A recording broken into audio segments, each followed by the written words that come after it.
So if you're working in cloud infrastructure, you've probably heard of Terraform and Pulumi. In this video, we're going to break down the key differences between these two, and we'll score each one on the important categories and let you know which one's best for your team. So here's the plan. We're going to look at the syntax, the flexibility, the cloud support, state management, and the community. I'll score each one on a scoring system out of 5 and help you pick which one's best for your team, Pulumi or Terraform. Okay, first up, syntax. So we're going to start with Terraform. Terraform has its own syntax, which is HCL or HashiCorp language. It was made specifically for infrastructure as code, so it's more simple and purpose-built to those needs. If you have programming experience, it will help carry over, but it's really an easy language to pick up. So if you're coming from a background that's, say, a system admin, it'll be easier for you than something like Pulumi. Because of that, we're going to give it 4 stars for non-developers, and we're going to give it 3 stars for developers. The reason we're giving it 3 stars for developers will make more sense once I tell you about Pulumi. So where Terraform is its own language, Pulumi is a framework built on top of other common languages like Python, Go, C#, or JavaScript. So Pulumi's best for developers that just need to get some infrastructure up and have it managed as code, but they're not necessarily in that DevOps or operations like large-scale systems. Pulumi will really give you that flexibility to just write the code as quick as you can because you already know the languages, and it's just like learning any other framework or API you're working with. So for that reason, we're going to give it 5 stars for developers, but we're going to give it 2 stars for non-developers. The general verdict here, if you're looking for flexibility and you're a developer looking to move quickly, go with Pulumi. If you want a simpler, more structured approach to defining infrastructure, then you should use Terraform. Next up, we're going to talk about cloud support. So both tools are going to support any of the major providers, but you'll have a little bit different of an experience. Terraform's been around for years now. You can find providers for almost anything you're working with, all the way from any major cloud provider down to your identity provider, like working with Okta or GitHub. Because of that, any kind of enterprise environment or large-scale development works with multiple providers. Terraform is the clear winner here. We're going to give it 5 stars for cloud coverage. Pulumi is also going to support all the major cloud providers. They've been around long enough that they're a major player in the game, but they are less used and they're newer than Terraform. So for that reason, you might find it harder to find pre-built modules or examples for your Pulumi code.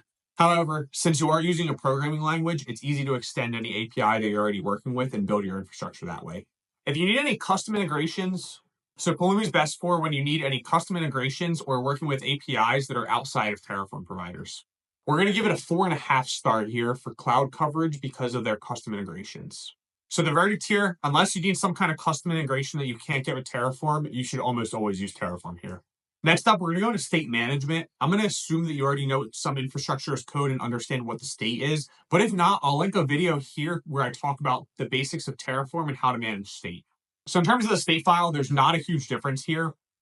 They do things differently, but it's really just which you prefer. So Terraform manages things through a state file. So it will create your state file and you can manage that locally, remotely, wherever you want to store that file. That is your source of truth of all of your infrastructure. That being said, it can be a little complex for teams that have not used infrastructure as code before because they need to understand what the state file is and how to interact with it.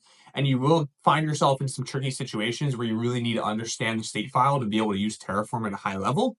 Then on the other hand, you have Pulumi, who they track everything in the Pulumi service. So it still has a state just like Terraform. That's how they make those changes, but it abstracts it away from you. So this is great, again, if you're really just looking to move fast, you don't want to understand this stuff, and you just want the flexibility. I'm going to give both Terraform and Pulumi 4 stars here. Okay, next up, we're going to talk about community. So Terraform has a huge community. If you followed any of the stuff that happened like 1 to 2 years ago, Terraform changed their license, or I guess HashiCorp changed their license for Terraform to no longer be the open source. So you can still use Terraform open source, but if you are to write it for someone else and sell it as a service, you are no longer allowed to do that under the current license. When that happened, there was a huge OpenTofu fork where they basically forked the open source Terraform repository and kept that license. And now there's a fight between OpenTofu and Terraform for who's going to maintain the main repository. And that just shows how invested these developers are in the tool.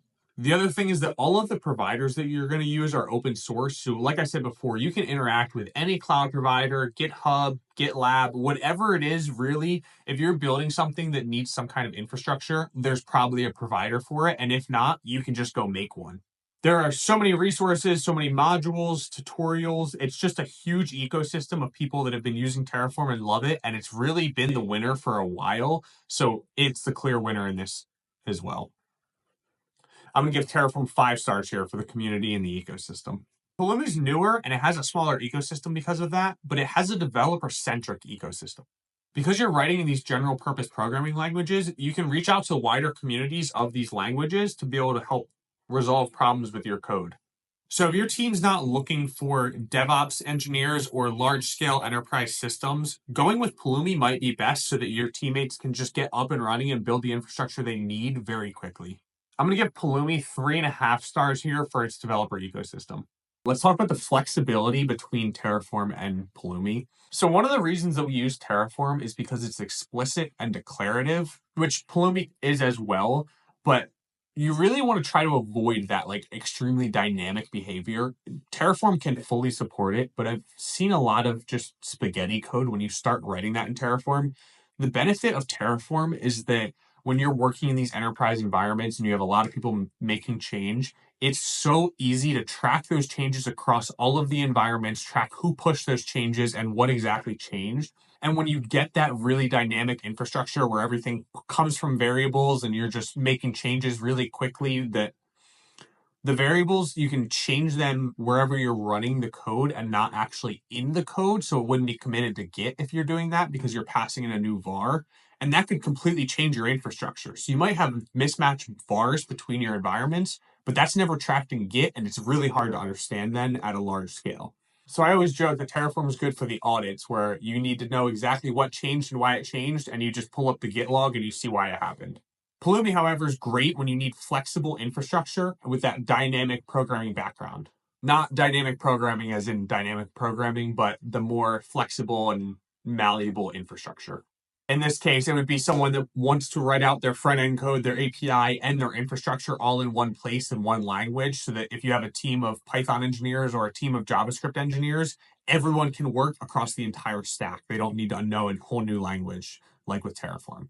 I'm going to give Pulumi the winner here. I'm going to say it's 5 stars. I'm going to say Terraform is 4.5 stars because, like I said, you can do everything you need to make all of those use cases. It just gets a little hard to manage when you do it that way, and it's not necessarily the intended use. So after going through this, let me know in the comments which one you prefer for your team and why. I tend to think Terraform is great for the straightforward infrastructure, especially large scale or enterprise type of organizations where tracking change gets extremely important and you're running multi-environments, maybe with sensitive data. But if you're starting a small company and you have a few people that know one language and you need to manage your infrastructure, Pulumi's probably the way to do it if you don't want to invest in learning a new language. Otherwise, thanks for watching and be sure to subscribe.